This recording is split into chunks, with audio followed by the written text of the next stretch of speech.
I'm your girl, Latoya Francis, and you're listening to the On My Soapbox podcast.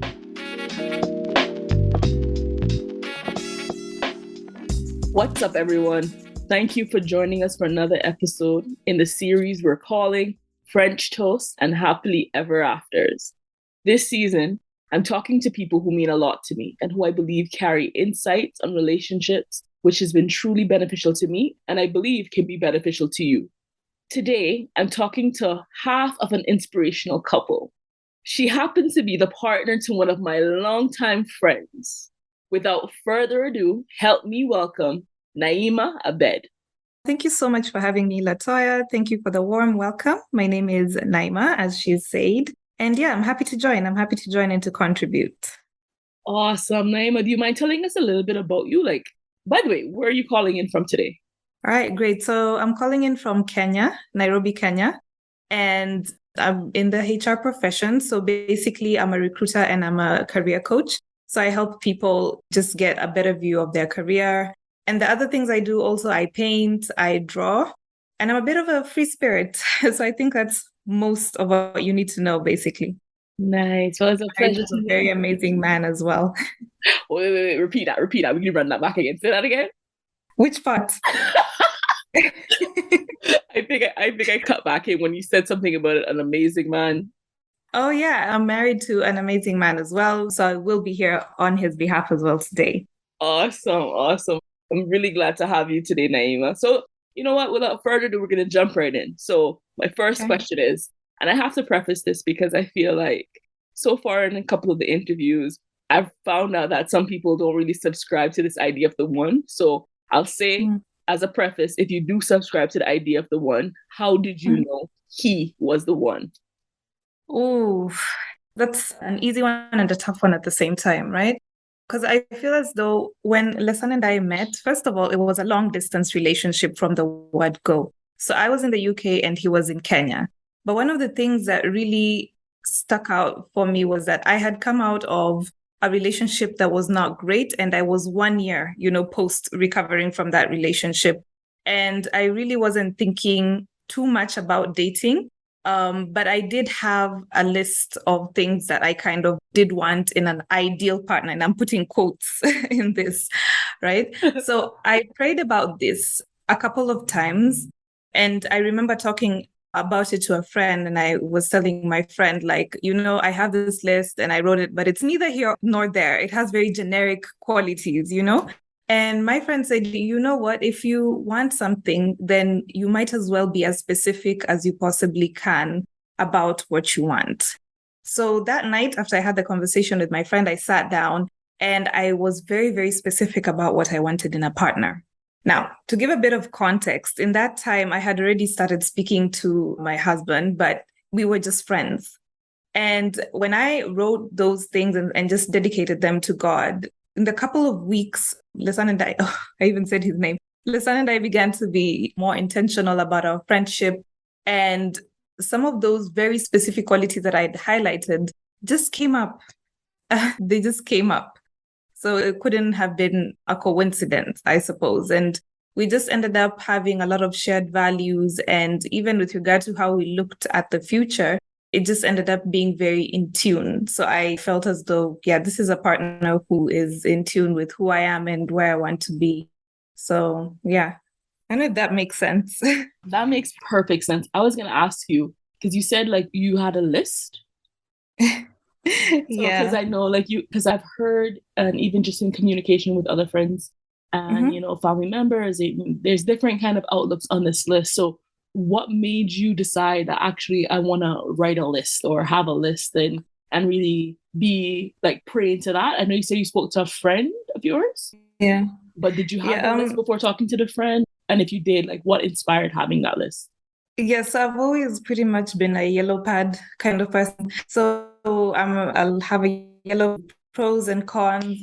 But then even before I spoke to my friend, I guess it was just in the hopes of putting down what I wanted, right? Not just more saying it out to the universe, but I just kind of wanted to put it down where I can see it so it's tangible, right? So I had that list and it wasn't very specific. Like I said, it was neither here nor there. And then I spoke to my friend who made me think about it deeper in the sense that it needs to be as specific as possible. Like the message needs to be as specific as possible. So even in instances like maybe I was being shallow, like I want him good looking, I want him 6'2", I had to include those kinds of things. But even on a deeper level, I had to ask myself, in terms of values, what do I want in this man? Because that was always a problem before. And I just felt as though moving forward as a grown up at that point, that it was something important for me to consider. So how was his relationship with his parents, right? How does he treat his siblings? Is he an honest person? What are his views with regards to friendships and close relationships? So those are things that I had to double down on. Does he have a support system? Those are things that I had to think about that I hadn't thought about before with regard to this person. So, yeah. No, that's really good because that kind of like ties into my second question was like, what are some of the character traits that you looked for?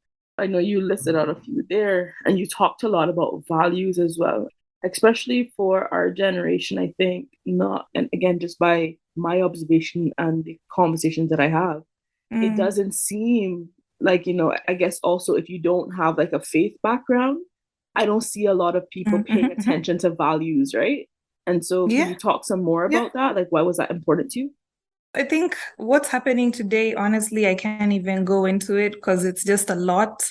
There is very little emphasis on shared values and on character, which used to be one of the pillars of relationships, right? So, as I said, I'd just come from a relationship that was not very great. And based on that relationship, I just did not want to put myself in the position to repeat those mistakes. And also, I wanted a healthy love, right? Because I feel like one of the hardest things is moving from a space where you were in an unhealthy situation and moving into a situation that actually fosters your growth. So that took a lot of knowing myself first, right? Which is the reason why I took a whole year even before I considered like dating or getting close to anybody. So even for the person who was to come to me, they also needed to have a certain level of emotional maturity in the sense that if you've dated somebody, how have you felt about your previous relationship? How do you talk about your ex-partners? And how do you talk about previous relationships that you've had? That was important to me because that's a question that can really bring a lot of light into somebody's character. Because how do you talk about the people who maybe in your life at that particular point, you don't see them in the best light? So emotional maturity was a big one for me. Are you open-minded? Are you open to change and etc.? So openness was another thing. And it had to be a very big thing because remember, I'm in the UK. This person, my husband at that time, was in Kenya. And I wasn't really thinking about, dating very much at that particular point. But I did have a lot of hopes and dreams. I'm somebody who was pursuing my master's at that particular point. And I knew that down the line, probably like 6 years down the line, I would come back to Kenya. I would go back to the UK at some point, do my PhD and, settle in the UK. So I also needed somebody who was, a visionary and who was able to be open. I needed somebody who was honest. And that was a big one because, again, having relationships with people who cannot be straightforward, that will not work out from the word go. And it ties into a lot of things and it's just a recipe for disaster. So obviously, these are things that I had to deeply think about because the people around me at that particular point, my parents included, I've always had a very happy marriage. So I even saw from them like the things that were important in relationship. I think it's important for us to have role models around us. Because if you don't surround yourself with people who are in healthy relationships or are in, just stable relationships, then it becomes difficult for you to gauge, okay, what do I want for myself? Because that's your environment. If your environment is filled with people who are divorcing each other, cheating on each other, lying to each other, then what is healthy in your mind is very different from a person who's grown up and seen something different. So I think also because I had those loving relationships around me, I was able to look at them and say, oh, I want this from that. Oh, no, I don't want this from that. Maybe let's do it in a different way. So even as I was coming up with these values, not just for myself, but for the future relationship that I wanted, I borrowed a lot from the things around me in terms of what to do and what not to do. I feel like I've gone on and on, but I think you get it. No, that's amazing because I think some of the things you've said, I feel like over the Mm, past few, I would say like 18 months, were things mm, that I have also started to focus in on, especially the point that you made about hearing how people talk about their past relationships. You know, are mm, they painting that mm. person in a negative light? Are Yep. they, even when it was a horrible situation, are they Yeah. able to highlight those things about that person that kind of, honors that person, even though Mhm. I feel like you can still speak truth to a matter and still bring honor Mhm. to that situation. And Exactly. I was, I guess, a situation was brought to me. And when I started to hear how that person started to speak about their last situation, I was like, yeah, no, red flag. Because Mm, even as a husband, you're supposed to cover that person as your wife.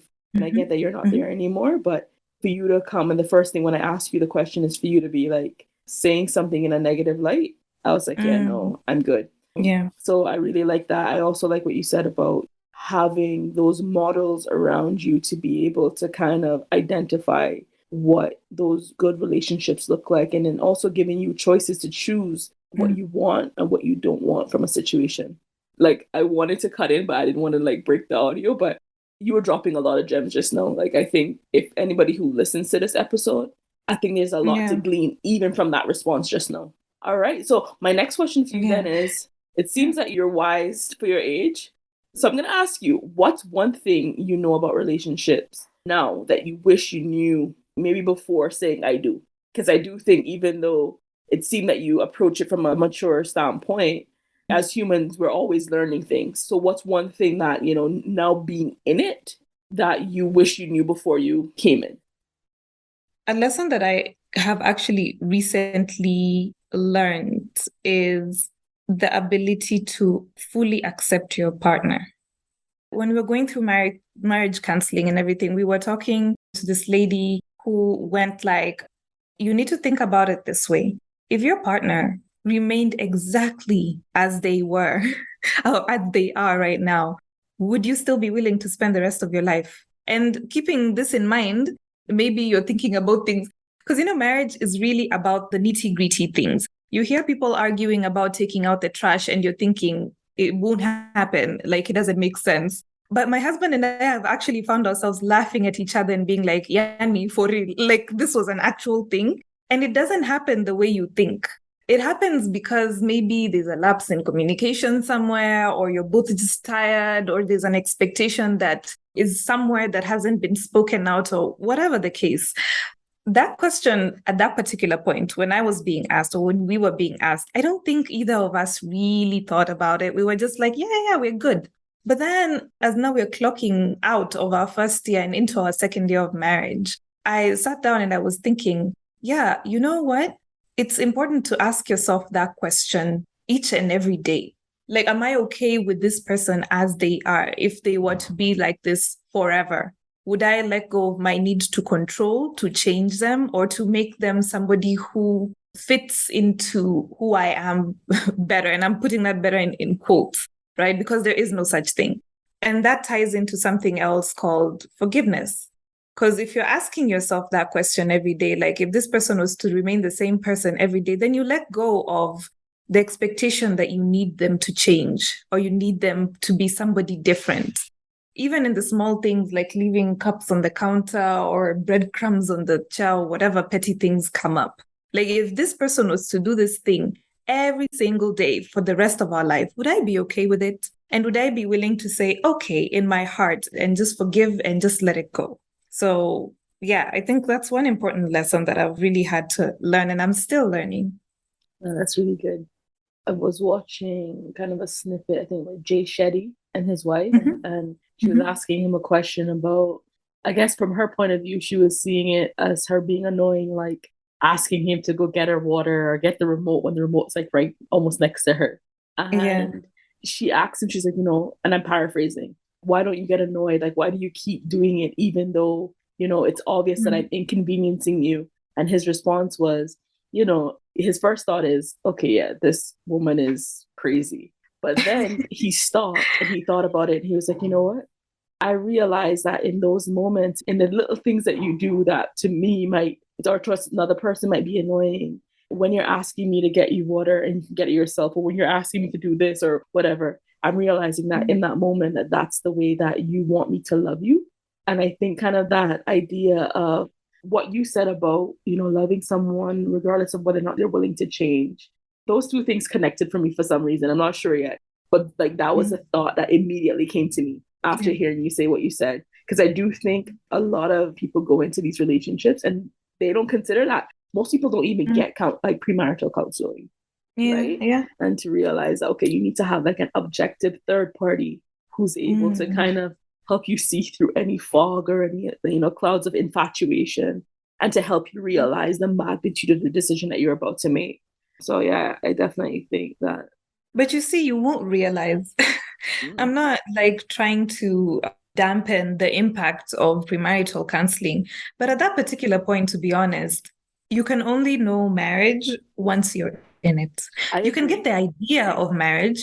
You can prepare a little bit, but you can only get the experience internally. So when people are telling you, oh, you're about to make this life-altering decision, you're just like, yeah, cool. I love this person. We're good. You get into it and you realize, oh yeah, for real, like this is a big decision and I'm going to have to stick it out. And it's a good decision, but you just need to have a lot of mental maturity for it. Fully agree. And in the same breath, I also know of situations where it was through premarital counseling that people actually had to take a step back and was just like, maybe we actually didn't count the costs. Maybe we actually didn't, see what we were getting prepared for. Yeah. So with that being said, do you think, or would you happen to have any advice on how you think persons in relationships or within a marriage can make it through the hard and rough times? I would just speak from what has worked for us. I think just being there for each other, like being fully present with each other, has helped a lot, because you're doing life together, you're living together. Each and every emotion that you will have, your partner will have, whether passively or actively. And whenever you get into situations where you're in bad spaces and maybe you're not communicating, it's always important for you to love each other through the hard moments. And sometimes there are no words. So the best thing you can do is just be there, be present, and communicate that you are there. Sometimes that is more than enough to get people through the hardest of seasons, because the worst thing you can ever do is make your partner feel alone. Doesn't matter what you guys are going through. It really doesn't matter. The external situations don't really matter, whether it's between you two or whether it's with you and something else happening out there. As long as your partner feels that you are there, then that helps a lot. So loving each other through the hard moments, being there for each other, being present with each other through those moments, that helps a lot. Yeah, no, that's really good. I fully agree with that. This idea of presence, I think that goes a long way, and making sure you're able to communicate that in a way that the person is able to receive that, Yeah. So I think in some of the conversations that I've had up to this point, it's not a yes or no answer. It's okay when the person asks you a question, it's realizing I need to respond in a way where they're going to hear me as being here and actually hearing their perspective on a situation. I think that's really good. Yeah, and also loving someone how they want to be loved and not how you think is okay to love them, right? Yes. That one was a big one, was a really, really big one, because loving somebody how you want to love them is a little selfish, to be honest, because then it plays in your comfort zone, but it's a lot of people's default, right? You have your own love language and you'd like to project that onto your partner. And your partner keeps communicating that they do not feel loved, yet you, in all your power, are trying to make them feel loved. So both of you end up feeling frustrated. It's important to learn how to be there for each other, how to love each other the way the person wants to be loved. There's a very strong asterisk there. So I keep saying this to people, and sometimes it makes sense, sometimes it doesn't make sense, but I just suppose it makes a lot of sense to me, because people receive love the way that they require love. So no, that's fire. I fully support that and champion that thought. You said something earlier on. You said that you, at the stage of looking for or being open to a relationship after your last relationship, you were looking for a healthy love. And I think in what you just said, this idea of loving someone the way that they want to be loved, to me, that is definitely one of the tenets of what a healthy love looks like. Yeah, Because it it's not is. selfish. It really, really is. Because I think I would get into situations where, and I genuinely don't blame how these things came out. Because when we're young, our point of view is very limited. How we view the world is very limited, right? Also, our brains haven't matured enough. So I was constantly in situations where people around me, not even just in relationships, but people would feel as though they're putting in a lot of love into me and I'm not feeling it. So I had to ask myself, okay, so what is this really about? So the moment I realized the things that for me clock in as love, these are the things that clock in as love, it was also my duty to communicate that to the people around me. Like, listen, this is how I want to be loved. So now the ball is in their court, whether they want to honor that or whether they want to keep on, loving me how they want to love me and then complaining that I'm not receiving their love. No, man, that's really good. So my last question for you, Naima, is, and I feel like you've shared a lot of wisdom and given, a lot of gems throughout the interview, but do you have Okay. anything that you would say to your younger self? What you would have done differently as it relates to relationships and the way that you approach relationships in general? So my younger self would definitely be love myself a little more, because then the love that you give to yourself, it reflects in every decision that you make, including relationships.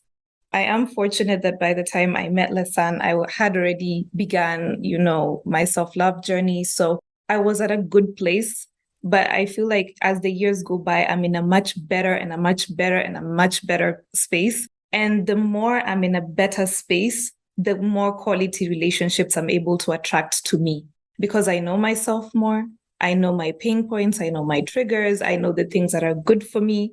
And I'm also able to attract people who are bringing that to me, who are bringing the safety that I need, the love that I need, the peace that I need. So it would definitely just to be love myself a little more, love myself a little harder, and know myself a little more so that I can make the decisions that honor me and in turn will honor the people around me. That's dope. Thank you so much, Naima, for talking with us. Yeah, thank you for having me. It's been great even having to just reflect back on my relationship and in my marriage and my partnership. It's been amazing. Thank you for having me. It's been a pleasure. So at the end of each of these episodes, I like to close with something inspirational, either a quote or a passage of scripture. And I think based on the discussion that we're having today, these two verses came to mind. The first one is Habbakuk 2, verse 2-3, and it says, "And the Lord answered me, write the vision, make it plain on tablets, so that he may run who reads it. For still the vision awaits its appointed time. It hastens to the end. It will not lie. If it seems slow, wait for it. It will surely come. It will not delay." And the second one is Proverbs 24, 3-4. "By wisdom a house is built, and through understanding it is established. Through knowledge, its rooms are filled with rare and beautiful treasures." And I feel like the conversation that we had today, two things stood out to me. This idea of having a vision and not just having it in your head, but writing it down and making that plain. So when it shows up, you have kind of a measuring stick, if you will. And I use that word measuring stick very loosely. And the second thing that came up to me was when I think about what a successful relationship looks like, I got a picture in my head of a house that is well built, a house that is not just built with empty rooms or just built for show. But I do believe that a good relationship, it has fruits that to me is akin to a house filled with rooms of whether that be children, whether that be of just family, whether that just be of love, understanding, and that support that one needs in this journey called life. So just want to thank everyone for hanging out with us today. Thank you so much for taking the time to listen to this episode. I ask that you share it, that you comment, that you like. If you haven't subscribed to us on any of the podcasting platforms, please do so. And we also have a YouTube page, and that's at Francis the Dreamer. So please subscribe, share it with a friend. We really appreciate your support. So until next time, take care. Thank you for listening to the On My Soapbox podcast. I'm your girl, LaToya Francis. Until next time, stand for something or fall for anything.